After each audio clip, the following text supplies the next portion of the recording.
Welcome to Grow Virtually, an online horticultural educational program presented by the Master Gardener Volunteers of Cobb County. Under the guidance of the University of Georgia Cooperative Extension Service, we grow gardeners. There's not much of a root ball, and that tells me that this tree had some very serious root rot problems. And sometimes you can see the clues to root rot, sometimes you can't. So that's why this tree failed. It failed at the base because it didn't have enough wide-spreading roots to hold it up. If this was a healthy tree and it did not have root rot, then that root ball, you'd probably be looking up 15 or 20 feet up to see the top of the root ball. This one here, the root ball is about 3 feet tall. So that tells me that we have root rot going on. So here we have a tree that failed and hit a parking area. Now, some people would say, oh my gosh, that poor car, those poor homeowners that own this car, that's a terrible thing. However, it was actually the opposite because they hated this car. They hated this car. It's a Saab, not bashing Saab, but it's an old Saab and parts are really hard to get. And so they were actually sort of glad that this tree came down and took one of their problems away from them. Okay, so let's look at the zones. This is zone 1, the tree as a whole and what's around it. So here I'm looking at the tree as a whole unit. And there's some things that have me want to really slow down and collect more data and really take a look at this tree a little bit closer. So as you can see, we have target. What's the target? Dead center on the house. The tree height is about 75 feet tall, and the distance from the trunk to the garage is about 40 feet. So this tree, when it hits the house, it's going to be trunk wood. This is going to be a house slicer. So when I look at leaning trees, now this is where I want you all to get out your paper and pencil, because here I'm going to give you some trade secrets, because there are lots of leaning trees in a forested area, and especially in Atlanta. And one of the first things you want to be thinking about is, why is this tree leaning? And more often than not, trees lean because they're looking for sunlight. The technical term is phototropic lean. They are leaning for sunlight. Leaves of a tree are sort of like photocells, and they need sunlight to collect. And if there is a tree nearby, the tree is going to move away from the nearby tree. And if you look in this picture here, you'll see that right behind this tree, this leaning tree, is another tree. And you'll notice too that the branches on the leaning tree, there's not any branches that are going in the direction of the other tree. There's an unwritten law in the world of the forest, and that is, thou shalt not slap your neighbor with a branch. So trees will not grow branches into another tree. And the reason for such is, first off, there's no sunlight there. I mean, why would they do that? I mean, it's like, it's a no-gainer. They're not gaining anything by growing a branch into the canopy of another tree that's already got its branches out there and not going to get any sunlight. It's not going to produce any food, and I'm not going to do it. And also, too, I don't want to slap my neighbor, because when the wind comes up, I'll be moving around. And one thing trees do not want to do is they don't want to scrape against another tree, because it creates a wound, and it is unneighborly like to slap your neighbor. So we know that this tree has a phototropic lean. So the next thing I'm going to do is I'm going to walk. So let's say, okay, you have a leaning tree. Okay, let's walk through the things that I would do.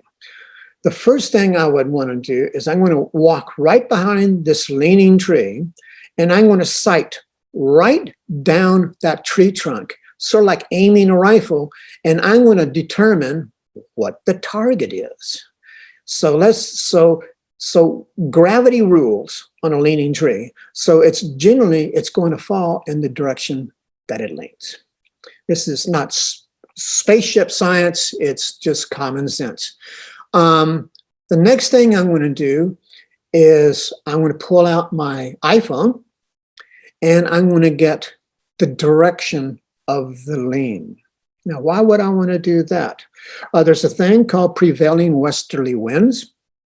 So if this tree was leaning to the east, then the winds, the prevailing westerly winds, will be coming from the backside of this tree, and it's going to be shoving that tree towards the east.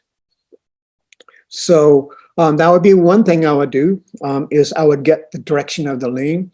Then the second thing I'm going to do is I'm going to pull out my little handy dandy clinometer app, and I have a free app that I use. It's called Tiltmeter, Tiltmeter. It's a free app. Oh God, I love this app. And I'll turn it on, and I'll put my iPhone against the tree, and it will tell me how many degrees this tree is leaning. So a lean of 5 or 10 degrees is average. A lean of beyond 10 degrees and getting into the teens, like 15, 18 degree lean, now we're starting to get into a serious lean. And then, of course, you get a tree that's over 20 degrees. As they say in the movies, run, Forrest, run. You want to get away from this tree. If it's over 20 degree lean, you want to get away from this thing. And hopefully it doesn't have target. Okay, so those are the things that I'm going to really be looking at. I'm going to look in the direction of lean and how much lean there is, and I'm going to be looking at what the target is. Now, this tree here, this guy who owned this tree, he liked this tree. And, you know, I get it. I love trees too. Okay, I'm a tree hugger. I get it. So I said, okay, well, let's go one step further, and let's see if there's any decay present in this tree. So I pull out my resistograph, which I will show you shortly. What it is a tool that has a tiny, tiny drill bit, 1/16 of an inch drill bit. It drills into the tree, and it records on a graph, electronic graph, the resistance to this drill bit going into the tree. And it will tell me exactly how much good wood's in the tree, whether it's decayed in the tree or whether it's hollow. And it will give me a simple mathematical reading. And I just put that number over the diameter of the tree, and I can figure out the percentage of loss of strength if it is missing that. And I'll show you just in a few minutes what that looks like. But that's how I really take a look at leaning trees. I look at the lean, I look at the direction of the lean, I look at the target. Okay, let's see what we have next here. Okay. Zone 2, the ground and 3 feet up the trunk. So what I'm looking for, this is where I'll be using the resistograph a lot in drilling the trees. I'll be looking for cavities. I'll be looking for imperfections near the ground. So this would be in zone 2. We have a multi-stem tree. And sometimes the tree has, it's called included bark. So rather than real sound wood in that trunk union, what happens is there is a layer of bark that goes down, which is very weak. You would want wood to connect wood on wood, but here you had a layer of bark that went straight down the tree. A windstorm came by and it oscillated the tree, made the tree move around, and it started this crack. So the first thing I'm going to do is I'll identify the fact that, yes, there is a crack in the tree. And then the next thing I'm going to look at is, what's the target? Okay, now if this is a backyard, and this thing's going to fold out and flop into the backyard, you'd have a low target rating. But if you had a house or a carport, or you had a play area that is in use, okay, a play area that's used by children, yeah, that'd be a high target area. So here we have what is an old scrape wound.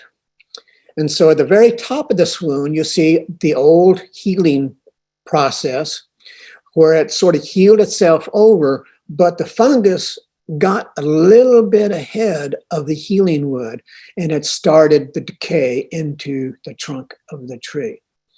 So in a tree like this, if this was a high valued tree, then I might pull out the resistograph and I'm going to do multiple drillings around the tree, and I'm going to look for a pattern of decay in the tree. This cavity may only be slight. It may only go in just a little bit into the tree, and then the tree sort of seals it off, compartmentalizes the wound. It might be that. However, I'm looking for scientific evidence, and that's why I use the resistograph to measure the decay that's inside the tree. I'd probably drill this tree maybe 5 or 6 times. I'm looking for a pattern of decay. That's what I'm looking for. If it's a small amount of decay, I might sign off on the tree, as long as there wasn't a big target and it was isolated. The decay was isolated. Here's an interesting wound. This is a floodplains wound. So right next to this tree, to the left, is South Fork Peachtree Creek. And of course, from time to time, it floods over. And the wound here that you see right here, that's very interesting, is from floating debris slamming against the trunk. And because I'm a curious kind of guy, I pulled out my mallet and I tapped around the tree, and it sounded sound. It sounded sound. No target. So, hey, it's just something interesting. Whenever I walk in the forest, I always have my iPhone ready, and because I'm always looking for oddities in trees and how trees adapt. Trees are incredibly adaptable to wounds. Severely leaning tree. Okay, can you make a guess why this tree is leaning? Okay, here's the clue. It's to the right of this tree. What do you see? You see 2 other trees. Remember the rule, do not slap your neighbor with a branch. Bad thing to do. So it's leaning. Now, however, if you look at the soil opposite the lean, the soil is a little bit mounded. Now I'm starting to think, wait a minute. Then I looked at the target, and it was the neighbor's house. And yes, I was so crude when I showed him the tree. I was so crude, rude, and socially unacceptable. And I said, how do you get along with your neighbors? Anyway, it was sort of a joke. I do joke a lot. Okay, laughter wakes people up. It makes them a little bit more attentive. And they say, I like my neighbors. Oh, okay, good. Okay, well, this tree has a 14-degree lean, dead centered on the neighbor's house. And it's got some soil on the back. So it's sort of mounded. And I'm going like, let's be safe and let's take this tree down. Because you get a high windstorm that moves the tree back and forth, and crank a tree like this right out of the ground. Now, this is a tulip tree, and tulip trees generally do not fall over. So if I had 100 trees, let's take 100 tree samples. I did tree work for 25 years. So I was the ambulance chaser of all these storms. When trees would fall on houses and stuff like that, or trees about to fall on houses, I'd be the one to go up with my chainsaw, and I had a crew and all that other stuff. We dismantled the tree piece by piece. So, on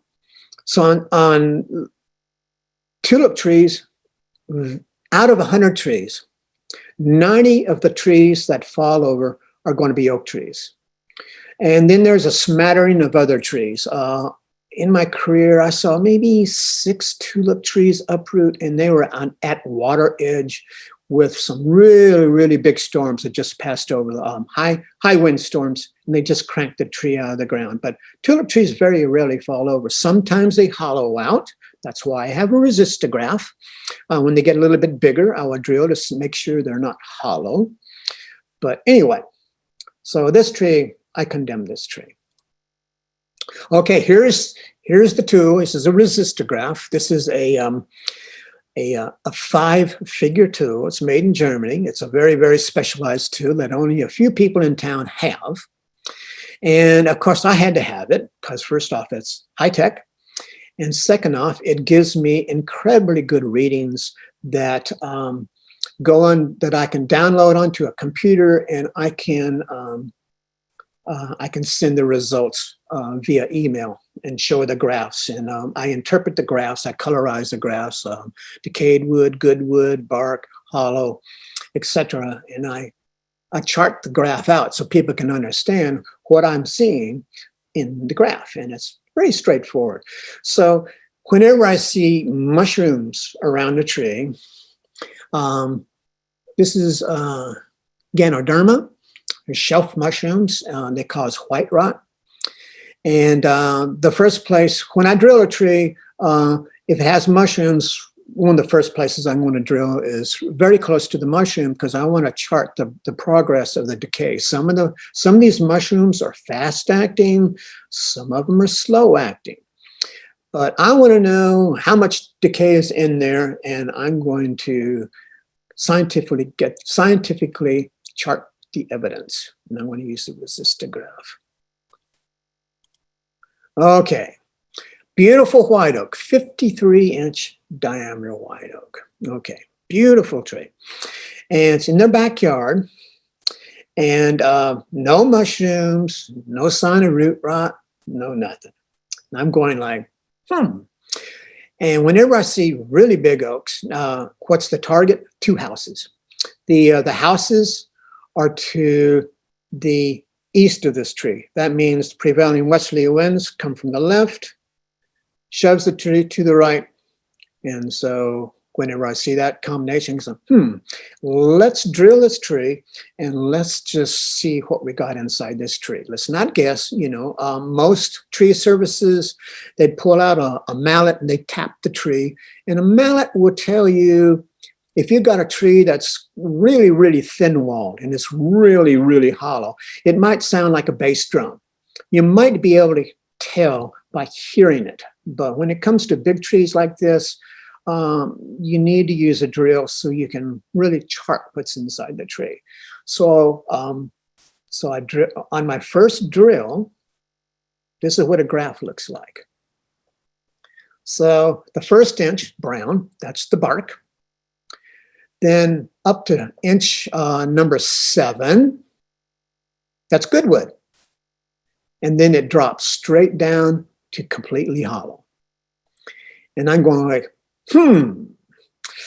And so then I go to the opposite side of the tree, and I make my second drilling, same results. Then I drill 2 more drills on each side, total of 6 drills. I came up with the same pattern, and I condemned the tree for obvious reasons. The tree looked stunning. It looked perfect. But when I get around big trees that have target, I always say, well, let's drill it at least a couple times, east-west or opposite lean, underneath lean. Let's just make sure. All right, here's another mushroom. It's Ganoderma lucidum. Luce means light. This is also known, this is a Chinese herbal, the most awful taste you could ever imagine. They call it the 100-year mushroom. And supposedly you can make a tea out of this stuff, and it's supposed to make you, I don't know, get get more healthy or something. I don't know. I tried it once and I said, no, thank you. All right. So it's a beautiful mushroom and I get excited when I see it. The color is just stunning. And then this is Inonotus hispidus. It's another kind of mushroom. This causes white rot. This is a fairly fast-acting mushroom. When I see this, of course, I'm going to drill right above the conch. I'm going to drill up about 4 inches above the top mushroom, and then I'm going to work my way around the tree. I'm going to see what the progress of that decay is. Here's another one. This is a very common one. It's called Inonotus driatus. Now, don't ask me what those Latin words mean. I have no earthly idea. I see these mushrooms so frequently that I actually know the Latin name. And this one attacks the roots. This one doesn't go into the trunk. This one goes for root. And this is usually the one that causes the whole tree failure, where the whole tree comes down because all the roots are rotten. Very, very common on whole tree failures. And this is a close-up. This is an exuding mushroom. Now look at all those beautiful droplets. They're prismatics. And when I get really close to take pictures of them, they refract the light. They look like sequins on a mushroom. And I say, oh, look at these beautiful mushrooms. I pull out my macro lens. I start, I'm on my hands and knees, and taking pictures in front of the homeowner. And they said, what does it mean? What does it mean? I said, well, it means you have root rot, and the tree will probably fall down in whole. Now I said, but look how beautiful it is. Sick humor, very, very sick humor. Anyway, okay, so that's it's an easy one to spot. It looks like a loaf of bread. It's completely round. It has no gills or anything like that, and it exudes. And the old mushroom bodies, they'll be black, but they'll be rounded. And they're easy to spot, but that means root rot, and that could be not so good. Okay, now we move to zone 3, the trunk. So I'm looking up this trunk on this tree here, and if you look on the right side, you see a swelling. So this was a double trunk tree, a codominant stem. So you're looking on side view, and then on the left side, you see some swelling, but not so much. And so what this tells me is at that trunk union where those two trunks split off, the trunk knows it's really weak right there. And so what it's going to do, because it's included bark, it's not real wood that's connecting these trees, it's a layer of bark, and the tree knows this. And the tree says like, whoa, baby, I need to lay down some more layers of wood. And so it's going to start laying down layers and layers of wood to reinforce its weakness. So this is something that you can spot too. When you see two trunks and you see, they call them dog ears, and you see protrusions going down from where the union, where the trunk union is, that's not a good sign. Now, doesn't necessarily mean you need to take the tree down, but you will probably need, if you're going to save the tree, you'd go 3 feet above this trunk union. You'd put in a solid 1/2 3/4 inch all thread bolt. You drill all the way through both the trees, and you put in an all thread rod, and you put a washer on it on the outside edge, and then you put on the nut. And that's step 1.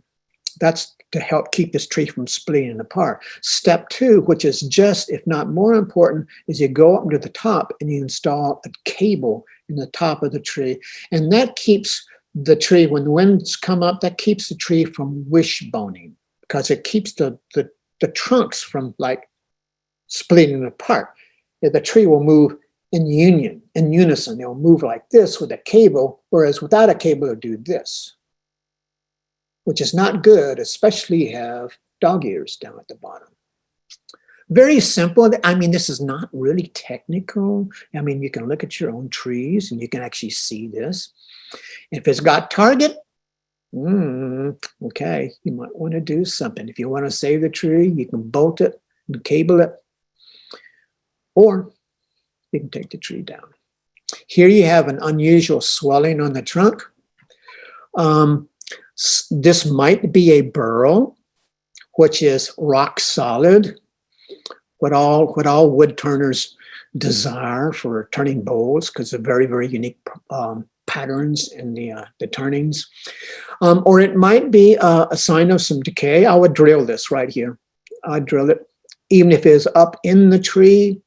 I carry my climbing gear with me, and sometimes I do aerial inspections. I'll climb the tree, and I'll have my resistor graph tied on, and I'll pull it up, and I'll do some drilling samples just to make sure. Because if it's a tree that you really want to save, then you want to collect data. You want to collect evidence. All right. This is an old lightning strike. Okay, now I want you to take a look real closely and tell me what happened inside their house. All right, I'm going to give you a second or two, so look real closely. Where did that lightning strike stop? Okay, look closely. Use your eyesight. Going to the left, what do you see? It's a telephone line. And guess what? Every computer they had got French fried, because it came in on the phone lines. This is back when we were using phone lines. This is sort of ages my photo. Now, if you look just a little bit up on that old lightning strike, you will see a nesting cavity, a woodpecker nesting cavity. And what that tells me is, number one, this is an old lightning strike. And you can see the wound wood on each side of the strike. You see pronounced wound wood. This is an old lightning strike.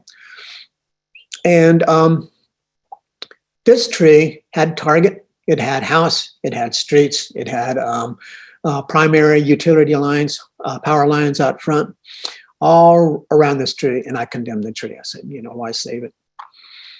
Okay. Going back to pine trees, one of the things that really kills pine trees is the pine bark beetle. This is the southern pine bark beetle sign. These are called pitch tubes. So this is how it works. If the tree has moisture, so in other words, this tree wouldn't be able to do this in a drought condition. So let's say it's normal conditions. Pine bark beetle comes in, flies on the tree, it starts boring into the pine bark, into the pine tree. And in defense, the pine tree flows sap out and tries to drown the beetle. That's the game plan. And if you were to pop one of these little pitch tubes off, you'd see a little hole about 1/8 of an inch diameter. And that is the size. These are small beetles. You're not going to see the beetles. You're probably going to see pitch tubes first, because these beetles are a little bit more than 1/8 of an inch on the big side, black, 1/8 of an inch on the big side. Okay, so what you're going to see is you're going to see the pitch tubes. And if this is a pine tree that you wanted to save, then you might spray the tree up, and you might catch them. If you catch them early, you might be able to save the tree. Maybe, probably not. However, you need to remove the tree pretty quick, because these pine bark beetles fly to the nearest pine tree. And you can lose your whole stand of pine trees, especially in drought conditions and stuff like that, because the pine trees in a drought condition will be low vigor, and they won't have the sap to flow out and drown the beetles. Pitch tubes. Oh yeah, I like to break them off and sniff them. They really have that nice pine odor. And I get in trouble a couple of times. I'll pop one off and smell that. And they'll say, "What does it mean?" I said, "Well, you got pine bark beetles." "What does that mean?" I said, "You might lose this tree." All right, another pine tree. Okay, this is another fungus. Very common on the stems of pine trees.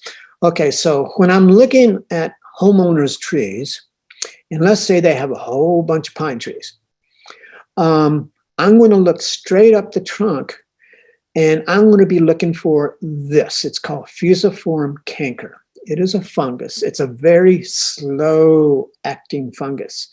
Now this one here Industry standard says if it penetrates more than 1/3 depth into the tree, you have a hazard tree, and it could break off in a windstorm.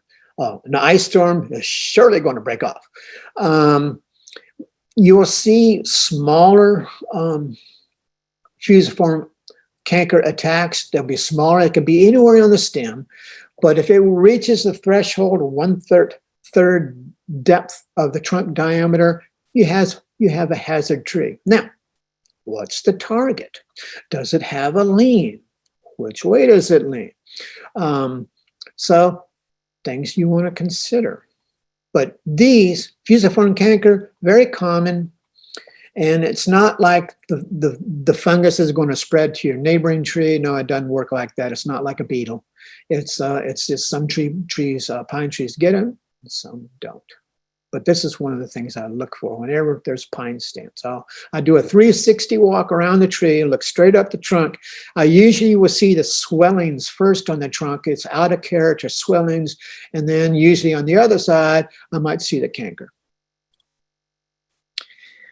This is called tinder fungus. I don't see it too often.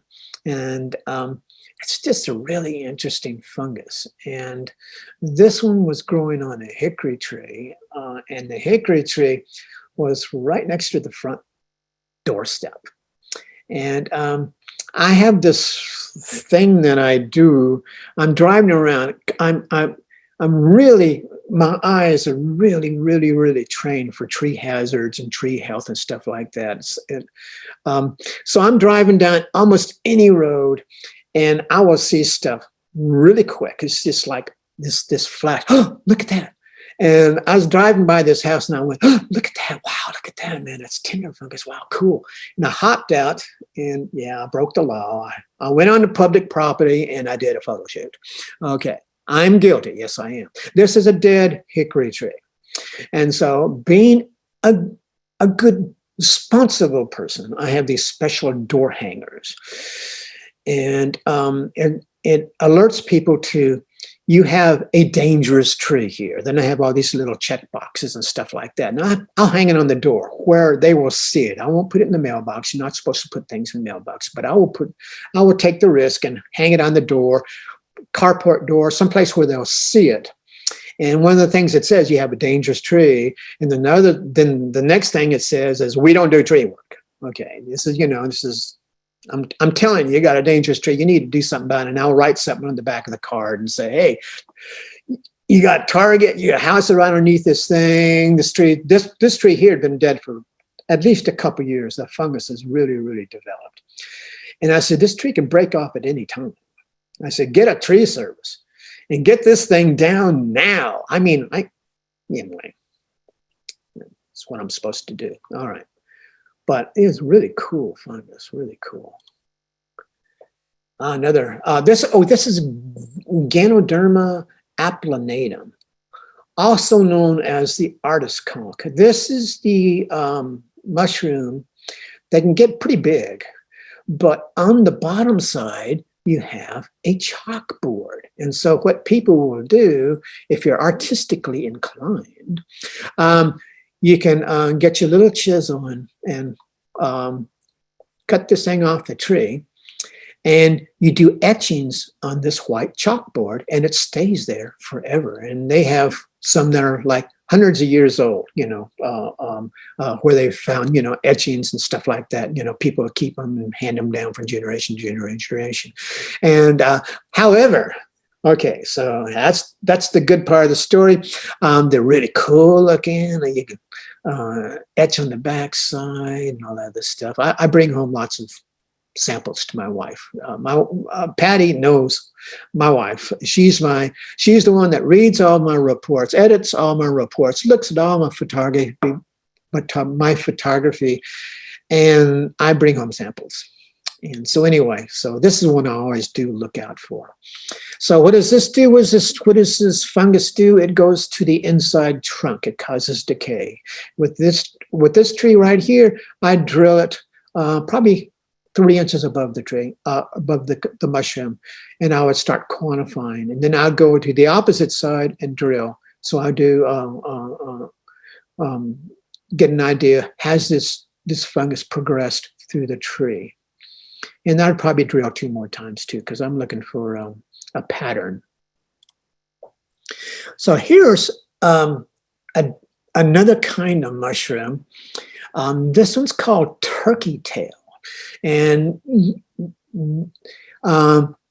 there's in the tree world, there's pathogenic mushrooms. These are the ones that attack the tree trunks and the roots and all that other stuff. These are the bad boys, the bad. Okay, and then you have the decomposers, and the decomposing mushrooms. They're not big like the pathogenic guys. They're decomposers. You usually see a decomposer mushroom on dead branches that fall and they're laying on the ground, and these mushrooms show up to decompose and break the wood down and return it to some really good soil. So this one is a surface mushroom. It tells me that this side of the tree where the mushrooms are is the dead side, and because this doesn't attack the tree trunk, if I were to drill it, I might maybe at its worst find 2 inches of decay, and then it'd stop and go back to solid wood. So it's important to know who the mushrooms are and how they act on trees. Turkey tail. There's a whole variety of turkey tails, all kinds of different colors. You can make jewelry, and they. If you're into collecting mushrooms, this is a good one to collect. Anyway, very cool. All right, here we have another kind of sign. And I am a bird watcher. And this is a yellow-bellied sapsucker. Now, it depends on what part of the country you live in. I was raised in Texas. And if I call you a yellow-bellied sapsucker, we're going to fight. Okay, so there's some bad connotations on this species of tree. Okay, so let me tell you how this woodpecker works. It always does horizontal lines. It's always horizontal. So they'll peck a line, okay? And you always know the fresh pecks because you see the sapwood. It'll be a light brown or white. And the older ones are dark colored. So you can sort of age them out. These are old wounds here. And this is on a cherry tree, ornamental cherry. And so these are all, they usually don't kill the tree. Some people have said, yeah, they kill trees. I'm going like, where, when? Show me, tell me, show me a picture. Tell me, give me evidence. They usually don't.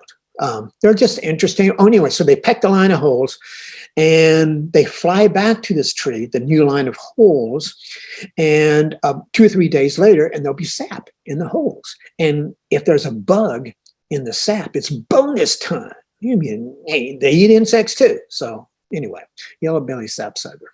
Okay, be careful who you call yellow-bellied sapsucker. All right, zone 4, the canopy. This is the last zone. Okay, so on this tree here is certainly in a state of decline. So there is a term called senescence. And senescence is on really old trees. They slowly die back at the top to conserve energy so they don't have to support a lot of canopy. Sometimes they'll selectively kill off one of their higher branches, very slowly, not rapidly, but once in a while. That's called senescence. And that's on the really big old trees. This is not a big old tree.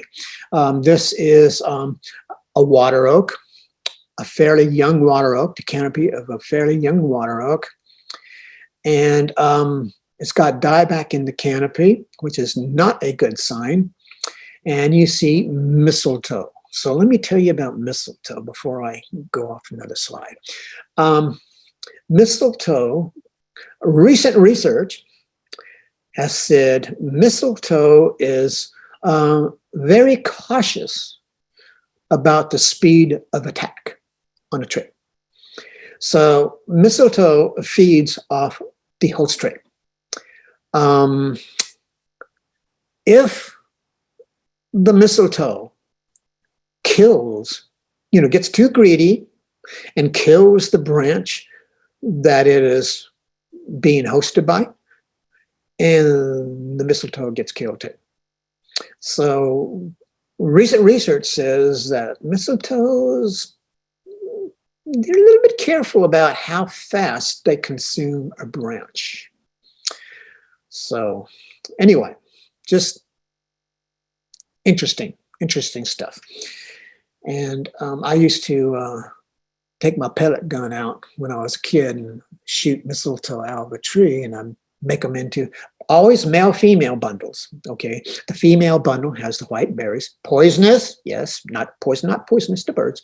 You always had a sprig of female, and you always had a sprig of male, and you tie them together with some ribbons. Then you have a 5-foot pole. You put them on your shoulder, and you go to the shopping mall and you sell your mistletoe bundles, so people could be sexually active human beings. They could hang it over a doorway and be sexually active, kiss and all that other stuff. Anyway, we can't do that now. Why? Because they found out that mistletoe berries are poisonous, and we can't have that around pets and children, etc., etc. Which makes sense.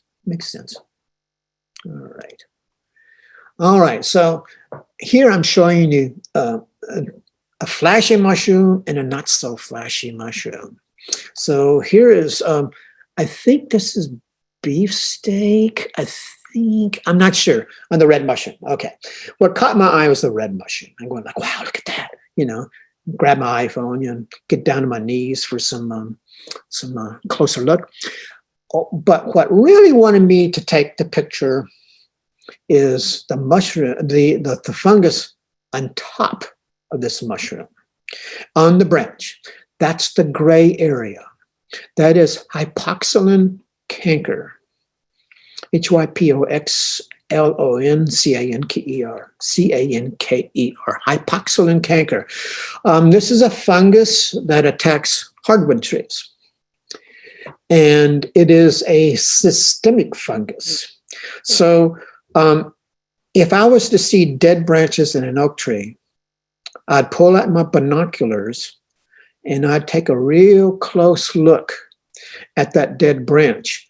Because if I see hypoxylon canker on a big branch or several branches that are of size, then I will prepare the homeowner and I would say, hey, you got hypoxylon canker in your tree, and this tree may have a 5-year life expectancy, this oak tree, maybe shorter. It depends on how systemic this fungus is in this tree. Sometimes it goes fast, sometimes it's a little bit slower.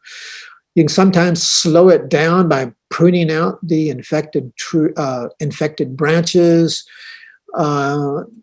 It sometimes works. It slows it down. It sort of slows the progress down, but it usually eventually will kill the tree out. But this is what I look with the binoculars. I'm looking at the bark surfaces, and I'm looking these blotches. They can be gray, they can be whitish, they can be tan, they can be black. So they have a variety of different colors. But what happens is the bark falls off the tree, then you see these blotches, these color blotches. That's what I'd be looking for, hypoxylon canker. All right, let's see. And this is called a crust fungus.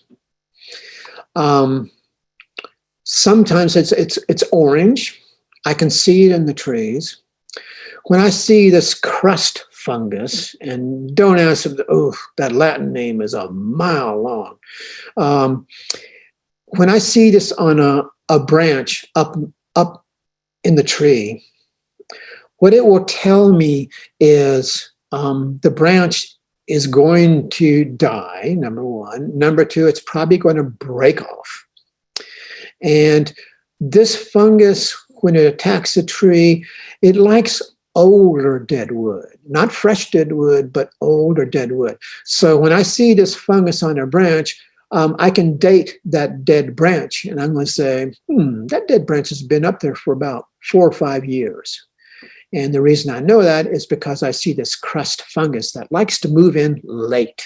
So I can sort of date how long that dead branch has been up there. And of course, this one does not spread systemically. So it's not like hypoxylin canker.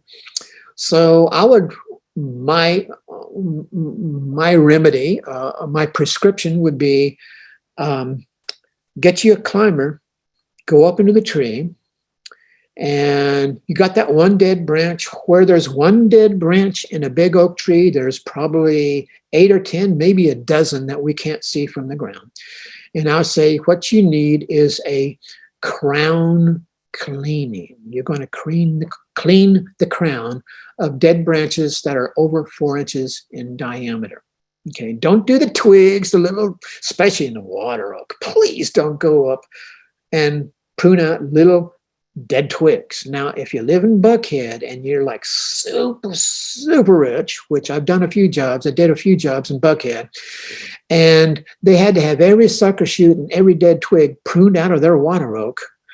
The first thing I'd say is, I'm going to be back next year and I'm going to have the same amount of deadwood and twigs in your tree. And that's well, fine, prune it now. And I would say, fine, it's an easy prune job. It's climbing all day in a big tree. This is what I loved to do when I was younger. I loved being aloft, moving around in a tree. That was, as a child, of course. I was a very avid tree climber. Both my parents were botany majors. And because I had a no-fall record, they did not tell me not to climb. They did show me what a dead branch looked like. They said, see that branch up there, that dead branch? I said, yeah. I said, don't stand on it, don't grab it. So, oh yeah, that makes sense. Anyway, so I had a no-fall record. I still have a no-fall record. Tree climbing school, I was a production climber. I was the lead guy up, did that for 25 years until my body said, guess what? You're not young anymore in body's age. I thought I could beat it by being super fit, but it's called planned obsolescence. All right, here we go. Oh, here we go. This is really cool. So I'm doing this tree inspection, and I'm walking around this magnolia tree, and I saw this one little small branch that was just a little bit out of character. I'm going like, ooh, what's that? And so, fortunately, I walked around the branch. I wanted to see the other side of the branch. And it's just this clumpy thing, and it was hanging down. It's like drooping down, like it was just out of character. So I walked to the other side. Ta-da! Now, I am a hornet nest collector. Okay, so anybody out there, you got a big hornet's nest, don't call me now. Call me before winter next year. And so you got a lovely, big, gigantic, or just a lovely hornet's nest. Just give me a call. I'll probably go up there, but I want to take it home. Okay, I'm not going to give it to you. I want to take it home. I'm telling you right now. These are very interesting, especially when you bandsaw them, cut them right in half. You see all the different layers. You see how it's constructed. Wow, amazing. But this is one. So this is what I told the homeowner. First thing I asked them, I says, do you have children? And they said, yes. I said, okay. You have two approaches here. One approach would be to tell your children not to touch this branch. Okay. Sometimes if you have a contrary kid, that might be sketchy. Then I said, okay, if people walk underneath this thing was hard to see. I said, okay, get an exterminator company to come and clip it in the nighttime. when all the hornets are there. Or this is a low-hanging hornet's nest. What they probably would have done, they would have come in the nighttime, they would have slipped a garbage bag around it, tightened it up, then snipped the branch. That's what I would have done. That's what I would have done. But they're beautiful. They are so, so gorgeous. And I am a birder. And as I move around in people's forests and stuff like that, I have my high-powered binoculars with me, and I get to bird while I inspect trees. And I took this picture of, this is Archie. I had a pair of Veronica and Archie, so we named them. This is the male. No, this is the female, the bigger one, the bigger bird. We had a nesting pair. I had an owl box that stood vacant in one of my trees for 8 years, and they decided to move in. This is great. And so this is Archie. He's looking into my plate glass window. My library has plate glass window looking out onto these trees, and there he was, just looking inside. You want to know what I was reading. So anyway, so that's Archie. So let me see, where am I going? My website. Okay, so my website is 98% educational, 2% marketing. So I invite you to cruise my website. And as you see the picture of the guy on the left with a guy with a chainsaw. We don't do tree work. We get people call me up all the time. You know, my business, treeinspection.com. Do you do tree work? I said, no. Anyway, so we are unbiased. So, and I'm looking out for the trees. I'm looking out for your safety. So anyway, and then we have some other sections on our website. Why use this? This is our experience and stuff like that. And more importantly, at the very bottom is Common Trees of Atlanta. I did a workup on 65 species of trees that are local trees, and I got some pretty interesting things around. I spell out the Latin name and I decode the Latin name. Here's a good one. So the oak trees are in the family of Quercus, right? Quercus is Greek, I think it's Greek, for godlike. I mean, these people over in Europe, and they worship oak trees. So anyway, so I decode the Latin names. That's always pretty interesting. I'll tell you their growth rate. I will tell you their life expectancy and the annoyance factors. All trees have annoyance factors. Maybe not a Japanese maybe. But anyway, all trees have annoyance factors, and I'll list them out. Some oak trees have little acorns. Some have really big ones, like the chestnut oak. Some have flaky bark. Some have smooth bark. Trees all have their identities, but that's all in Common Trees of Atlanta. So anyway, I am now at the end of my my little talk. I hope somebody has a question or two. I hope you took notes, especially about leaning trees. Leaning trees really scare people. So anyway, I'm done. So I will. Okay, Gail will be collecting the questions. Okay. And if there are any. Oh yeah. Yes, we do have some. Okay. One last thing. So before I forget to go commercial here, generally my cost, real quick rundown on my cost for a site visit. That's $150. You have me for an hour. I will probably look at every tree you have. For drillings, $25 per drills. If you need a technical report, like if you have need to get a tree removal permit, I charge $150 an hour to transpose all my information I have on my iPad into a legible, readable, understandable report form which you will use to get a tree removal permit. And if you're way far away from City of Atlanta, we do charge for travel time.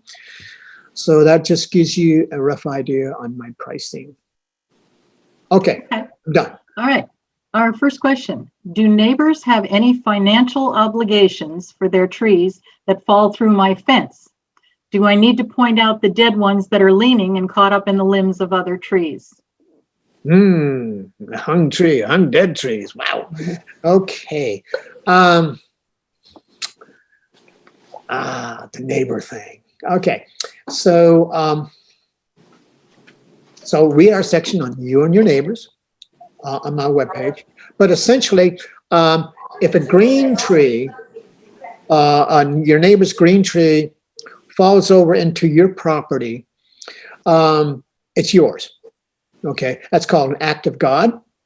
Okay, now if you have a hazardous tree, a dead tree or something like that, you need to notify your neighbor of the hazard. And the way to do that is if you haven't, I think you can do it by email to where they have, you can track that they opened your email. I think you can do it that way. The old school way was certified registered letter with return receipt, which of course they can refuse. So anyway, it's sort of tricky. You always want to think about target. Now, if you're in bad terms with your neighbor, yeah, it gets dicey. Maybe if it's a dead tree, hung tree, or something like dead branch or something like that over your property, there's a very good chance they don't even know it's dead. They don't even know the hazard's there. So you have a conversation with your neighbor if you're on good terms and stuff like that. And having a good neighbor is like gold. I'm sure you're all aware of that. There's nothing worse than having a bad neighbor, and people typically know the value of having good relationships to the neighbor because neighbors watch out for each other. So it depends on what your relationship is, but you could have a conversation or something like that. You could say, hey, I got a tree guy coming out. He's pruning out my dead branches on the trees. And he gave me a cost for removing that dead branch on yours and this and that. Would you help me out or something like that? That's the gentle way versus, these coming out and it's going to cost so much to do this and that and this and that, and I expect you to pay. That's a little bit on the aggressive approach, which sometimes can give you bad results. So anyway, but your neighbor would need to know that this hazard is there. If they have a hazardous, dangerous tree that threatens you, then for sure, you may want to do a legal notification first. But know this, that whenever you legally notify, put your neighbor on notice, sometimes it can color a relationship. So you may want to be a little bit gentle with that. That's my experience. Okay. All right. The next question. Without cutting it down, how can I determine the approximate age of a valued oak tree in my yard? Is there a formula if I get the circumference? And if so, how close to the ground do I measure the circumference? That was sort of tricky because trees grow at different rates depending upon their environment. If let's go for the white oak. White oak has a 600-year life expectancy, and that would be a tree about 7 or 8 feet diameter, maybe a little bit bigger. Okay, not circumference, diameter. Okay, I speak more in diameters than circumference because the circumference numbers is a bigger number. My little brain just can't wrap around in big numbers, but I can handle a 50-inch diameter tree, 60-inch diameter tree, et cetera, et cetera. So anyway, it depends on the species of a tree. Let's say, okay, let's go a 48-inch diameter white oak versus a 48-inch diameter water oak. That 48-inch diameter water oak might be 70 years, maybe 70. That 48-inch diameter white oak would probably be 125, 150. I've seen when I was cutting trees, I cut down a lot of water oaks because it's a rule of nature. If you're a really fast grower, you tend to fall apart more because you get bigger, faster, you fall apart more like swamp plants. So I see, so the growth ring on a water oak could be, I've seen them a half an inch thick on one side. So that tree on a really good year might grow 1 inch diameter in 1 year on a really good year, maybe a half an inch. Compared to a white oak, it's going to be on each side on one growth ring, might be on a good year an 1/8 inch. So you have one side 1/8 inch, the other side an 1/8 inch, a 1/4 inch diameter growth per year. That's a white oak, slow growing tree. Life expectancy, 600 years. So, Okay. Yeah. All right, the next question. My neighbor's tree is severely leaning towards my house, but otherwise looks healthy. I can't get you to drill his tree. What can you do other than put one of your notes on their door? that's where you want to legally notify them. And if your relationship is not so great, it's going to be a one-shot deal to notify your neighbor. A tree person, inspector could ballpark it, because I will not go on neighbors' properties without either the neighbor being present or a written thing saying it's okay to go on neighbor's property. But I can eyeball, or a tree person, I'm pretty good at eyeballing diameter size without going on the property. I would be able to see, I can approximate leans. A 15-degree lean is a big lean. It's very noticeable. Get you a clinometer and go to a forest and do a little practice on some trees just to get a general idea of what a heavy lean looks like. So it's a free app. Tilt meter is my favorite. And just get an idea what the lean is, get an idea of what the target is, and then plot out the direction of the lean. If it's leaning towards the east, you're more at risk than if it's leaning towards the west, which would be leaning into the prevailing westerly winds. And if that leaning tree has driveways opposite the lean, or buildings or structures near that tree, it gets sketchier because now you're talking about a decreased amount of structural roots. So it all depends on where it's living, and species too. Species of a tree. If it's a fast growing tree, it's going to get heavier every year. It's going to put on a few 100 pounds every year. If it's a fast growing tree like a water oak. It sounds like you need to have good relations with your neighbors. Always try to have good relations with the neighbors, always, because that way you can work together.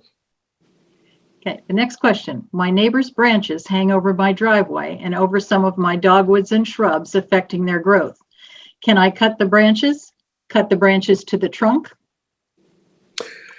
Yeah, you could. Make sure, put this in all caps, make sure you talk to the neighbor and tell them what you have in mind. Okay? Never, this is very bad practice. Just get the job done, chop the tree up, and neighbor comes home, notices our tree's been chopped up. That's how you build bad relationships. So talk to your neighbor and tell them what you have in mind. As for making room for other trees to grow underneath another spreading tree, just know that some trees grow better. Some trees are understory trees, like dogwoods and there's some the Japanese maples. These are a lot of those are understory trees. If you're trying to grow a tree that is not an understory tree and it's near a spreading tree with lots of branches over it, it's probably not going to do really great. So you want to match up. If you're growing underneath a spreading tree, you'd probably want to be thinking about an understory tree rather than planting another oak tree or something like that, because what will happen if you plant another oak tree or something like that, plant another spreading big tree underneath one that's already dominant, you're going to get a one-sided tree. You're going to get a tree that has branches growing only on one side of the tree. It's not going to be pretty. Okay. Are tulip poplars long-lived? Actually, they are. They have a 600-year life expectancy. I think it's 600. The big ones are in western North Carolina, and they are 9 feet across at the trunk. They're humongous. Yeah, they can grow quite old. Tulip trees, and by the way, if I said tulip poplar around my arborist friends, I would get dissed. Something bad. It's not a tulip tree is not a poplar. It's actually in the magnolia family, as evidenced by their blooms. But anyway, they are a long-lived tree. And with tulip trees, they grow fast, and they are the tallest trees the east side of the Mississippi River. The biggest one is in Virginia, out in the bush, 190. I've climbed 175 footers. Joyce Kilmer, when I had permission. We don't have permission now. Yeah, they are long-lived. They don't get root rot. They're tall. Interesting thing about a mature tulip tree is it's called balding, B-A-L-D-I-N-G. When the tulip trees get really big, the bark falls off for the first 5 feet right next to the ground, and that's called balding. And I get calls where they'll say, "Oh, the bark is falling off of my tulip tree." And I say, well, that's natural. That's totally natural. And I say, well, I'm still worried about it. And I said, well, I'll come out and inspect it. And maybe I'll drill it a couple of times and make sure it's not hollow. But anyway, yeah, they are long-lived. They do bald out. And a lot of people don't like them because they drop a lot of debris. They drop flowers. They drop seed pods. They start dropping their leaves right around August. And when I get calls and said, my trees, it's shedding leaves. It's too early. And I said, are they yellow? And they said, yeah, they are. I said, you got a tulip tree, right? Yeah, how'd you know? And I'd say something silly like, well, I'm sort of intuitional kind of guy, you know what I mean? I'm seriously. That's just a tulip tree. Don't worry about it. But if you want me to come out and look at it, if you want me to drill it a couple of times, make sure it's not hollow, that's fine. So anyway, yes, they get old and they're really hardy. They like wet. Unlike oak trees around wet ground is a prescription for root rot. You need well-drained soil for oak trees. Tulip trees, they'll grow where it's really wet. They do really well. They don't get, very rarely do they hollow up, and they do not get root rot. Okay. Okay, that was our last question. Last question, that's all. Oh. That's all. Any more questions? Put it into your chat right now. We thank you very much. Your talk was very informative. I'm going to go out and inspect all my trees tomorrow. Absolutely. It's not pouring rain. I think a lot of us are, Peter. Thanks to you. You really educated us a lot. We can go out in our yard and look with much wiser eyes now. Very good, very good. Yeah. There. When you look closely, it's really fascinating, very interesting, and if you really get hooked on it, you'll be driving down the road and you see this stunning tree, and you pull over and You start looking at it and maybe take some pictures. And sometimes homeowners come out and say, "What are you doing?" I said, "Man, look at that tree." And I said, "A tree's a tree." I said, no, look at that, man. This is a special tree." Then I start rattling off the stats and then say, oh, it is special. And some people just don't notice. Other people are in love with their tree. And it's fun to share facts and stuff. Okay, it was fun. It Gail, was great. Gail, Yes. did you Yes. see that Bill had a question? Bill Lovelace? Oops, wait, a few people just added. Yes, right now we have Ah, one well, more question, Okay. Peter. See, we can't let you get away yet, Peter. Oh, that's cool. I'm all for it. And I have something from Shelley that just says 2. I'm not sure what that means. Two. Um, TOO or TWO? The numeral 2. Oh, okay, two. Yeah. Okay, the question from Bill is, do mushroom conchs always mean trouble for the tree? Depends on the mushroom. There's a mushroom called the LBMs. I'm a mushroom hunter, a very tentative mushroom hunter. An LBM, a little brown mushroom. LBMs don't count. Okay. If the mushroom is growing, if it's a shelf mushroom and it's growing on the trunk, that's not good. If it's a Inonotus striatus, it's like looks like a loaf of bread. It's growing right on a big root flare. That's not good either. But all the other mushrooms you see in your yard, they don't count. They don't count. It's the ones that are growing on trees, are real close to the root flares, very, very close to the tree. And they usually are of size. But then again, these mushrooms that attack trees, the pathogenic guys, they start out small. So it could be a small mushroom.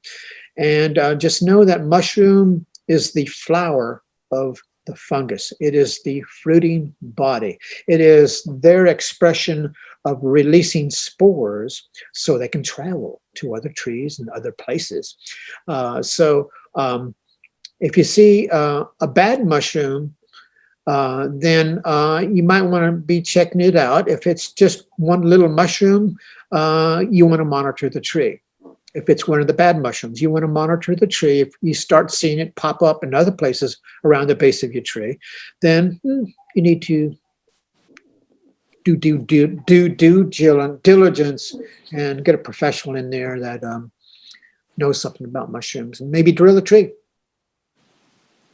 Okay. Another question. We have one more question. Go ahead. How close to a house is it safe to allow a tulip tree to grow without interfering with the foundation of your house? Okay. So tulip trees can grow close to a house. They not real commonly because they like water. Oak trees grow close to houses and other species of trees. I used to be a carpenter a long time ago. I'm not going to say how many years. A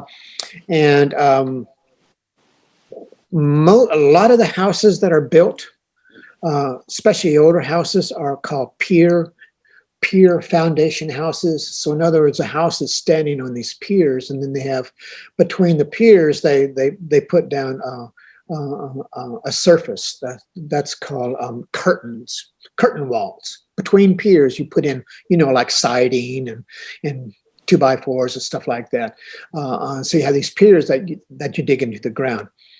And so if your house is a pier construction and you have a big tree close to a house that has pier construction, roots probably is not a real big issue. Once in a while, I'll see a tree that has a solid foundation, like a concrete block foundation that's laid down on a concrete foundation. Sometimes the roots, rarely, will crack that foundation. If that big tree, a tulip trees, I don't think would be real aggressive. If the big tree is like within a few inches of the house foundation, sometimes it might do some damage to that wall. But understand that tree roots, they're not out to get you, in the sense of they're going to attack your house. Tree roots are there for stability, to hold themselves up, and they're there for absorbing nutrients and water. And there's not a lot of nutrients and water underneath the house unless you have a leaky water line or something like that, or heaven forbid a sewer line is leaky, which they will chase out. Leaky sewer lines, the old caulk connections, the old iron pipe sewer connections. Yeah, they will attack because there's food there, there's water, and there's yummies right there. But generally, if that tree is not really, really slap on the side of a house, they usually don't do a lot of damage. If you're really concerned, if you're having a problem and you think you're having something's going on with the roots, go in the basement. If you have a basement, and do some detective work. You can always, right next to the house, you can do a narrow trench and go down. If you're concerned, this applies to driveways as well. You can dig a trench down about 2 or 3 feet, and you can slip in what they call a root barrier.